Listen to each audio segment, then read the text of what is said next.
Dan inilah kisah Nabi Yunus dan penyesalannya dari dalam perut ikan paus.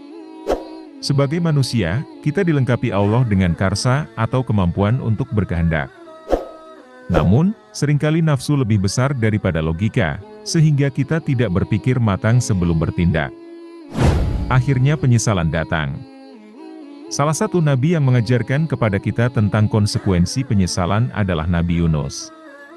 Seperti apakah kisahnya? Simak ulasan videonya hingga akhir.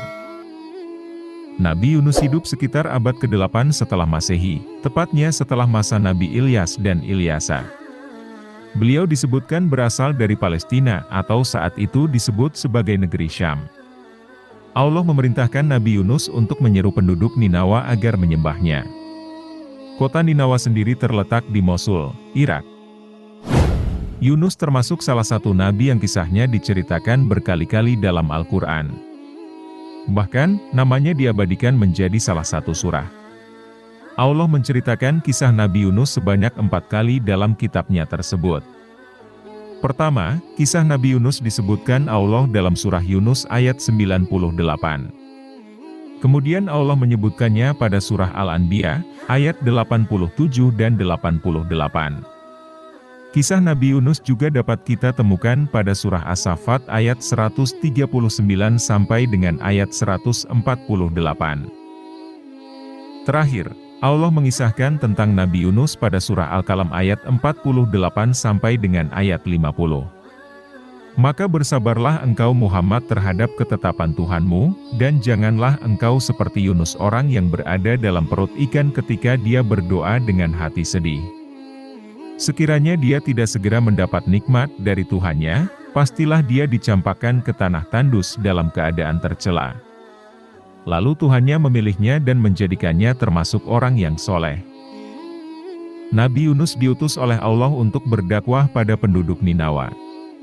Ketika mendapatkan perintah tersebut, perjalanan panjang melintasi padang pasir yang luas dan gersang pun ditempuh Nabi Yunus dari negeri Syam. Sesampainya di Ninawa, Yunus mendapati para penduduknya tenggelam dalam kekafiran. Mereka menjadikan berhala sebagai Tuhan.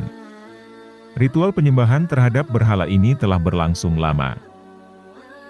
Sebagai pendatang, Nabi Yunus dianggap orang asing oleh penduduk setempat.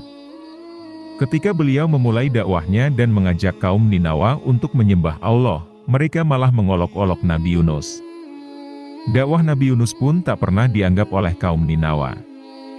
Bahkan mereka merasa Nabi Yunus telah melakukan penghinaan terhadap berhala dan agama nenek moyang. Mendapati respon kaum Ninawa yang seperti itu, Nabi Yunus tetap sabar. Tahun demi tahun berlalu, kondisi tersebut belumlah berubah. Hingga sampai 33 tahun Nabi Yunus berdakwah, hanya 2 orang penduduk Ninawa saja yang mendengarkan beliau. Nama mereka adalah Tanuh dan Rubil. Sampai pada suatu hari, habis sudah kesabaran Nabi Yunus menghadapi kaum Ninawa yang keras kepala itu. Beliau pun berniat meninggalkan kaumnya. Namun, sebelum beliau pergi, Nabi Yunus menyampaikan kepada penduduk Ninawa bahwa azab Allah akan datang. Kemudian pergilah Nabi Yunus dalam keadaan sedih, kecewa, dan marah. Beranjak dari Ninawa, Nabi Yunus menuju dermaga dan menumpang pada sebuah kapal. Cuaca cerah saat kapal sedang bersandar sehingga sang nahoda mengizinkan Nabi Yunus untuk ikut naik, meski ia tahu kapalnya sudah kelebihan muatan. Sampai di tengah laut, cuaca tiba-tiba memburuk. Awan hitam bergulung-gulung, angin kencang, dan gelombang besar tiba-tiba memerangkap kapal. Badai besar itu membuat kapal tidak stabil. Nabi Yunus pun mengajak nahoda dan seluruh penumpang kapal untuk berzikir kepada Allah. Sang nahoda kemudian memerintahkan kepada seluruh penumpang untuk membuang barang bawaan mereka ke laut. Harapannya, dengan beban yang berkurang kapal akan bisa kembali stabil. Ternyata tidak demikian kenyataannya. Akhirnya sang nahoda harus mengambil keputusan pahit, yaitu mengurangi jumlah penumpang kapal. Agar adil, penentuan siapa penumpang yang harus keluar dari kapal pun dilakukan dengan undian. Sang nahkoda meminta seluruh penumpang menuliskan nama mereka, kemudian proses pengundian pun dimulai. Pada pengundian pertama nama yang keluar adalah Yunus. Namun seluruh penumpang menolak hasil tersebut sehingga diulang kedua kalinya. Pengundian kedua kali juga mengeluarkan nama yang sama, Yunus. Meski para penumpang lainnya masih keberatan, tetapi Nabi Yunus menerima hasil undian tersebut dengan ikhlas.